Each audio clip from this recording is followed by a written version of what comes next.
Morning student, आज मैं आपको चैप्टर के 2-3 ऐसे टॉपिक पढ़ाऊंगी जो इम्पोर्टेंट है बट इंटरनल थे। क्या आपने परख नली शिशु के विषय में सुना है? तो आपको इसके बारे में बताती हूँ। जब कुछ प्रॉब्लम क्या हो जाती है और स्त्रियों की अंडवाहिनी अवरुद्ध होती है, ऐसे स्त्री शिशु उत्पन्न करने में असमर्थ होते। कभी कभी हमारे सामने प्रॉब्लम आती है कि शिशु होने में प्रॉब्लम होती है।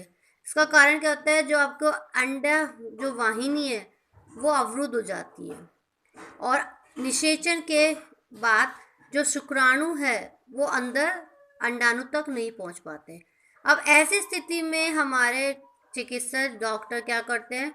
जो ताज़ा अंडाणु है और शुक्राणु उन्हें इकट्ठा करते हैं, उचित माध्यम में कुछ घंटों के साथ रखते हैं, जिसे आईवीएफ अथवा इन विट्रो निषेचन, शरीर के बाहर कृत्रिम निषेचन कहते हैं। मतलब जब हमारे पास नॉर्मल तरीके से नहीं हो पाता आपका निषेचन, तब हम अंडाणु और स्पर्म, एग और स्पर्म को कुछ घंटे तक कृत्रिम तरीके से निषेचन करवाते हैं। जब निषेचन हो जाता है, ठीक है, और आपका युग्मनज लगभग 1 सप्ताह तक विकसित हो जाता है, डेवलप हो जाता है, तब हम उसे स्त्री या माता के गर्भाशय में डाल दिया जाता है और माता के गर्भाशय में उसका पूर्ण विकास होता है। तो इस तरह की प्रोसेस को हम परख नली शिशु कहते हैं।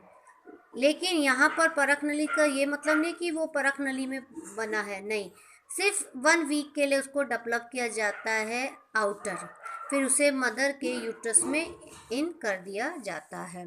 ठीक है, फिर हमने इंटरनल और एक्सटर्नल ही आप पढ़े थे कि इंटरनल मतलब इनसाइड द मदर, एक्सटर्नल मतलब आउटसाइड।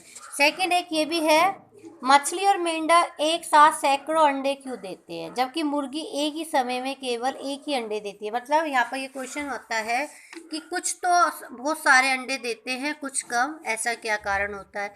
नेक्स्ट है, ये जंतु सैकड़ों अंडे देते हैं, लाखों शुक्राणु उनके करते हैं, लेकिन सारे अंडों का निषेचन नहीं हो पाता और नई नई जीव बन पाता है। इसी वजह से मतलब इनके बॉडी से खूब सारे अंडाणु निकलते हैं, लेकिन उनमें से पूरे का विकास नहीं हो पाता। ये आपको एक बात बता दें।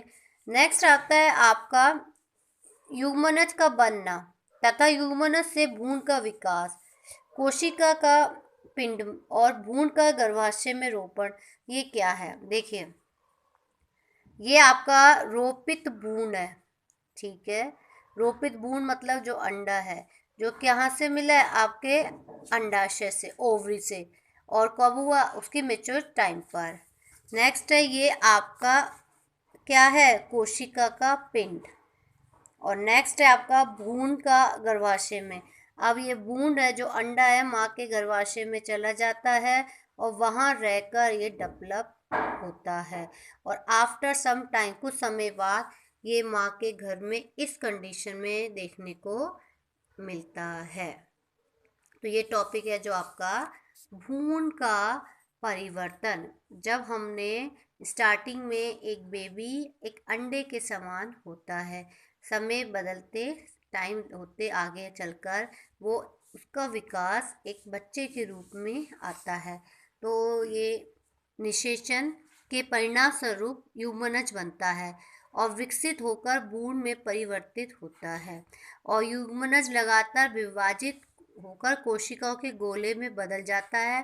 तत्पश्चात कोशिकाएं समूहित कृत होकर जुटकर लगने लगती है, ऊतक मिलने लगते हैं और एक नई संरचना भ्रूण कहलाती है। मतलब आपने पढ़ा था ओवम और स्पर्म आपस में जुड़ते हैं, जुड़ने के बाद इनकी सेल डेवलप होती है और एक गोल कोशिका का निर्माण करती है और कुछ समय बाद वो गोल कोशिका एक अंडे का रूप धारण कर लेती है।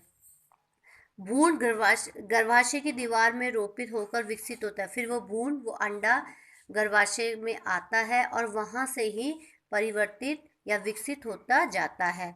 गर्भाशय में भ्रूण का निरंतर विकास होता रहता है। धीरे धीरे विभिन्न सारे अंग जैसे हाथ, पैर, कान आदि का निर्माण होता है। अब वो भ्रूण डेवलप होते होते उसमें शरीर के इसके छोटे छोटे अंगों का निर्माण होता है। भ्रूण की वह अवस्था जिसमें सभी शारीरिक अंगों की पहचान हो गर्भ कहलाता है। जब वो भ्रूण जिससे हम देखकर पता लगा दे कि यहाँ आँख है, कान है, वो उसका गर्भ कहलाता है। जब गर्भ का विकास पूरा हो जाता है तो वो नवजात शिशु का जन्म लेता है। जब गर्भ पूर्ण रूप से परिपक्व हो जाता है माँ के गर्भाशय में, तब एक नवजात शिशु उसमें से पैदा होता है। ये था आपके भ्रूण के परिवर्तन की दिशाएं कि कैसे भ्रूण, कैसे स्पर्म और ओवम आपके आपस में फर्टिलाइजेशन होता है, फिर कोशिका का निर्माण होता है, फिर उससे भ्रूण बनता है। धीरे धीरे समय चलता है, भ्रूण का विकास होता है और एक समय पर एक शिशु का जन्म होता है।